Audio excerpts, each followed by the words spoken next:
elections paid by Labour and the Liberal Democrats. Mr Bell says he's done nothing wrong, but Neil Hamilton has accused Mr Bell of double standards. Martin Bell sees no threat to his reputation as the living symbol of clean politics. He says he never knew the lawyers who advised him before he fought and won on an anti-sleaze ticket were paid by Labour and the Lib Dems. Mr Bell said he thought the advice was free and didn't have to be declared, but he's offering his constituents the last word. I've been in politics now for nearly 9 months, and I've had one letter of complaint from a constituent. I think they have confidence in me. I hope they will continue to have confidence in me. I'm now going to do something that MPs never do. I'm going to ask them to write to me and tell me what they think.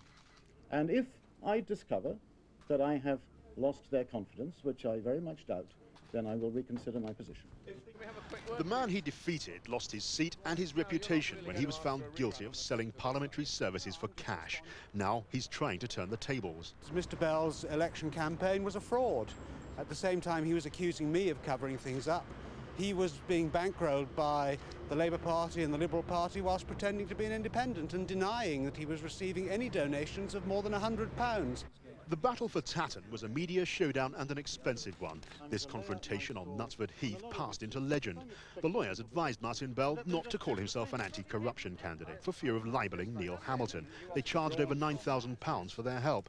But legal experts say only campaign spending has to be declared, and they doubt any charge of election fraud would stand up.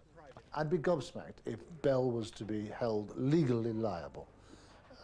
Anyone, any maverick could mount a challenge and wipe out the possibility of any candidate promoting his or her candidature in any constituency. I can't believe the law is as silly as that. Martin Bell's gesture to the voters of Tatton was dramatic, even for a man who's confident he's done no wrong. Any MP convicted of fraud can have his election nullified. But even if there's no serious danger of that, he could find it harder to see off the accusation of naivety. John Pienaar, BBC News, Westminster. Well, earlier I spoke to Martin Bell and I put to him Neil Hamilton's point that if he let other political parties pay his legal bills, that made him less than independent. It was known perfectly well that the Liberal Democrats and Labour stood their candidates down.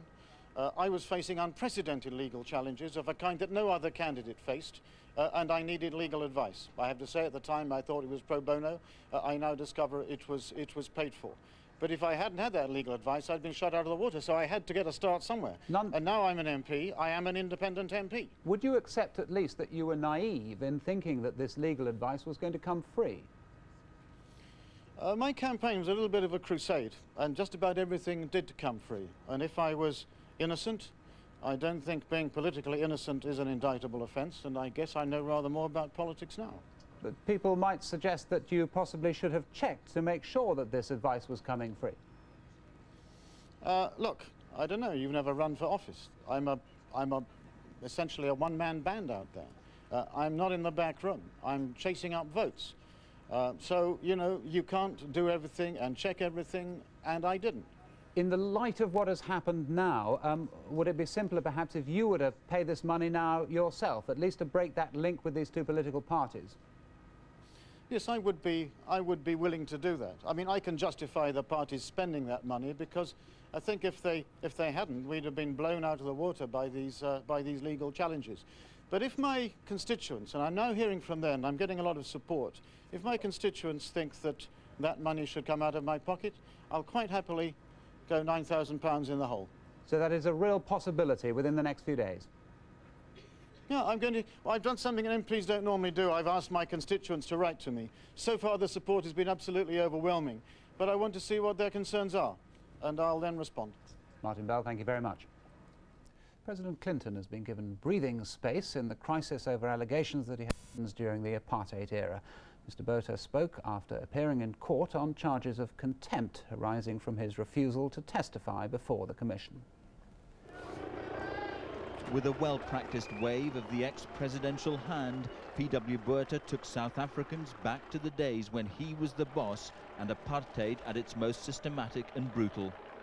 There to watch the man they called the Great Crocodile was a small band of supporters.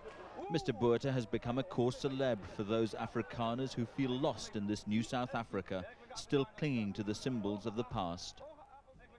Despite assertions that he was too ill to testify, Mr. Botha seemed to enjoy the attention and said he had no regrets.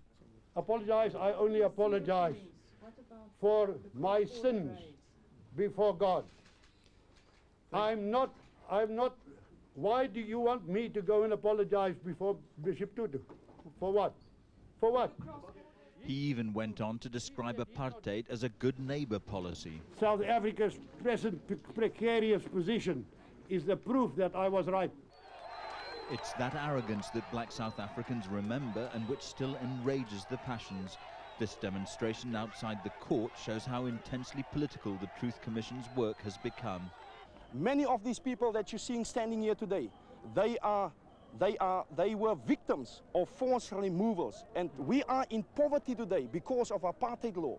Having subjected the likes of Winnie Mandela to a grilling last year, the Truth Commission had little choice but to pursue P.W. Botha through the courts. It has to show that it's able to carry out its task without fear or favour. George Alagaya, BBC News, George in the Western Cape. It is 1:15. Still to come in the programme. Wolves are slaughtering their cattle. It's nearly 3 years since a group of Canadian wolves were transplanted to Yellowstone. Now a helicopter operation is underway to check their health and take blood samples. The overall strategy in the wolf project is to restore the natural balance in this corner of the Rockies. Park wardens say they're not deterred by a recent federal court ruling that moving the wolves here was illegal. Biologically, it's been an outstanding success. The wolves are doing great in their new home. There's about 90 in Yellowstone, about 70 in central Idaho. There's going to be a lot more than that come this spring. They're eating deer and elk. There's been very few problems. 20,000 people have got to see wolves in Yellowstone Park.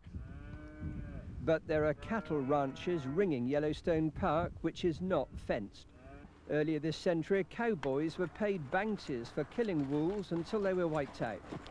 Recently, wolves re-established in Yellowstone trekked 50 miles to raid this ranch. We discovered 5 dead calves overnight, and they'd been killed by 9 wolves which had come out of Yellowstone Park. A whole wolf pack, in fact. A whole wolf pack. But Yellowstone's wolf wardens say ranchers exaggerate the damage and dangers. The mythology behind wolves goes way back to European culture. And it came to the United States when Europeans settled here, and they've still got it. The wolf is this big, mean killer, almost like the devil incarnate, and that is hard to get out of a lot of people's minds. At present, the wolves have an indefinite reprieve. Despite the adverse court judgment against them, American public opinion seems unlikely to countenance any drastic action now that a handful of wolf packs are back in the Rockies. Brian Barron, BBC News, Yellowstone Park, Wyoming. And just coming up to 27 minutes past 1, the main